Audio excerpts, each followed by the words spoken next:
We live with wonders of technology, understanding, knowledge that men previously could not imagine. And while it's wondrous, it also comes with a certain cost.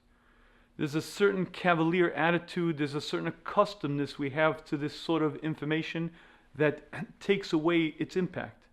But sometimes when you stop and focus on certain things that we know is basic, you see a whole new dimension. Let's look at something called distance. From here to the wall is rather close, maybe 30 feet. It's a certain measurable distance. From New York City to California is much further.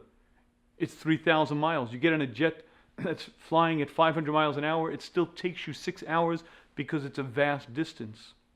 From here to the moon is some 250,000 miles, much, much greater distance. From here to the sun is some 91 million miles. Such a vast distance, such an almost unimaginable distance that it's hard to really feel. But to give you an illustration, they say that the core temperature of the sun is some 17 million degrees Fahrenheit. And if you were to take a grain of sand and heat it up to that 17 million degrees Fahrenheit and bring it to planet Earth, everything within a 60-mile radius would erupt into flame. Because there's so much energy contained in but one grain of sand heated up to that temperature that it will cause everything to erupt in flame in the entire surrounding area.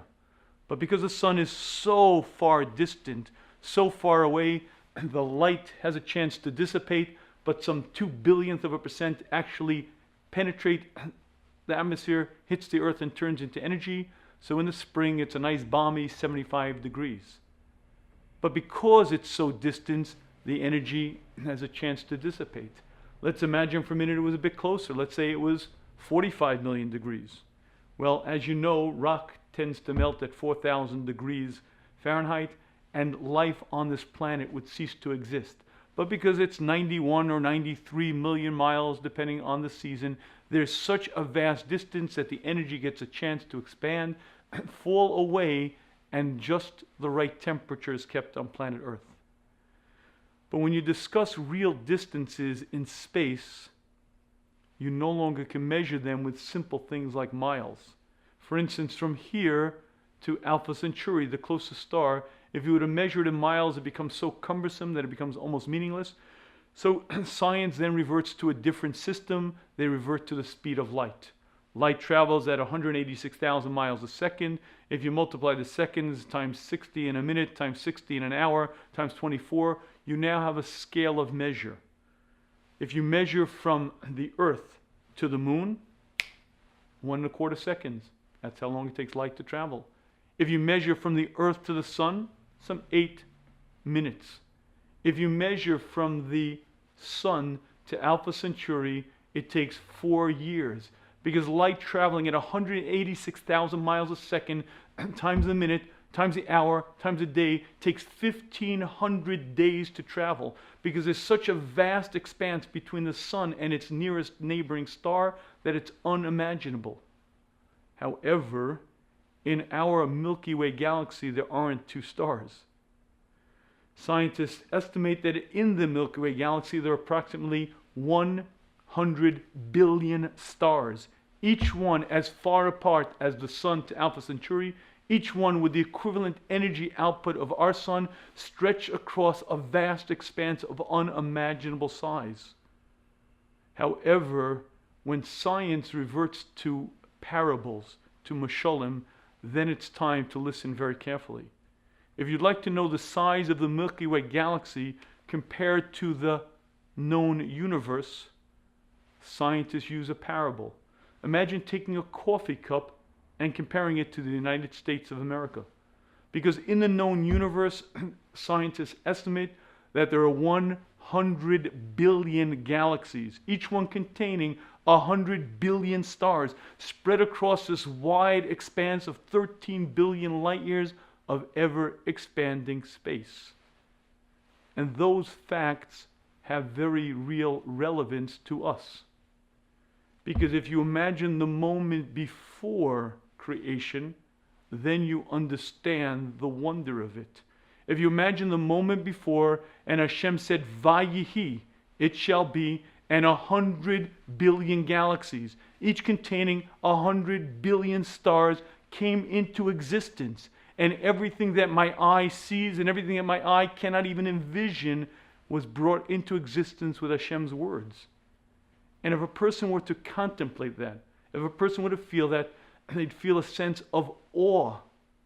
If this is the creation, what does it tell me about my Creator? And this concept is fundamental to serving Hashem properly. But I believe this just scratches the surface. If you'd like to come to a sense of awe, to pray properly, to daven as a Jew should, I'll give you a simple exercise. On a Sunday morning, go to your local bowling alley, pick up a 16-pound black bowling ball, but do this part very carefully. Hold it off to the side over here, and in one arm, hold it out for 10 minutes. Now, it's very important that you hold it out to the side. Why? Because after a few seconds, it's going to come crashing down. If we're over here, it would smash your toes. Why? Because to suspend a 16-pound bowling ball up in the air is very difficult. Well, here's the observation. If here's the sun and then there's a string of 8 or 9 planets stretched across, why doesn't the earth just sort of float away? Right? Imagine, here it's 91 million miles, nice and toasty warm. It travels away to, let's say, 125, 250 million miles, 500 million miles, it gets rather chilly. And at 1 billion miles, it turns to negative 200 degrees. You drop a tennis ball and it cracks. Why doesn't the earth just float away? Would you like to know the why? Beli ma. In Rosh Hashanah davening, we say, Tola eretz al blima. Hashem, you suspend the earth on nothing. There's a force called gravitation. The sun exerts a certain gravitational force based on its mass. The earth exerts a certain gravitational force based on its mass. Based on the proximity and the two masses, there's a gravitational force, and the earth is kept where it's supposed to be by that force. But here's the point. The earth is mighty heavy. The real number has so many zeros that it's hard to really understand the number, but the earth contains trees and SUVs and lots of stuff. The fact that an entire planet is kept where it's supposed to be, exactly there as it's supposed to be, by a force that I could walk right through, cut right through and not even know it exists, is a wonder. And when a person contemplates that, when a person thinks about that, they look up and say, wondrous are your works. But there's one more step that adds a little bit more understanding here. If gravitational force is based on mass and distance, so the sun, which is very, very massive, and the earth, which is somewhat massive, are each exerting their gravitational force. So why then isn't the sun and the earth just attracted to each other so that the earth comes closer and closer, 80 million miles, 50 million miles, 35 million miles, 10 million miles, 5 million miles, and planet Earth is subsumed by the sun? Why not? So as you probably remember from basic high school physics, there's an energy force. An object in motion will tend to remain in motion. Centrifugal force. The fact that the Earth is spinning around, the fact that it's in orbit, exerts a force.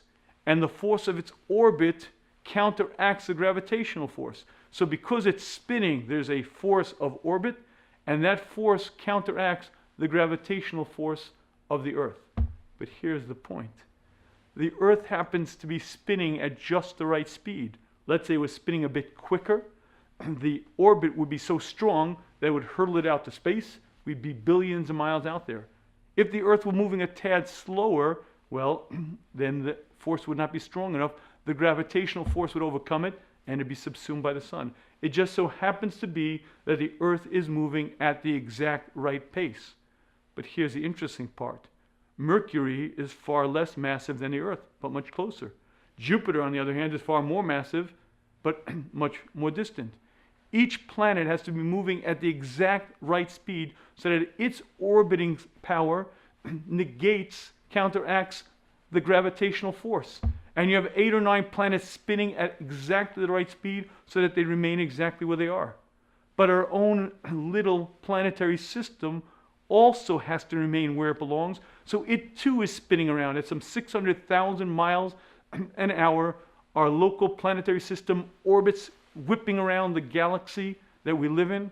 And each star in the sky is in constant orbit with its centrifugal force perfectly balanced against some opposing gravitational force. 100 billion stars in our Milky Way galaxy, 100 billion galaxies, each in orbit, each in perfect motion, each in perfect harmony. When you study that, you should fall on your face and say the words, "Wondrous are your works." And when a person contemplates that, dwells on it, thinks about it, they begin to see the wonders of Hashem's creation.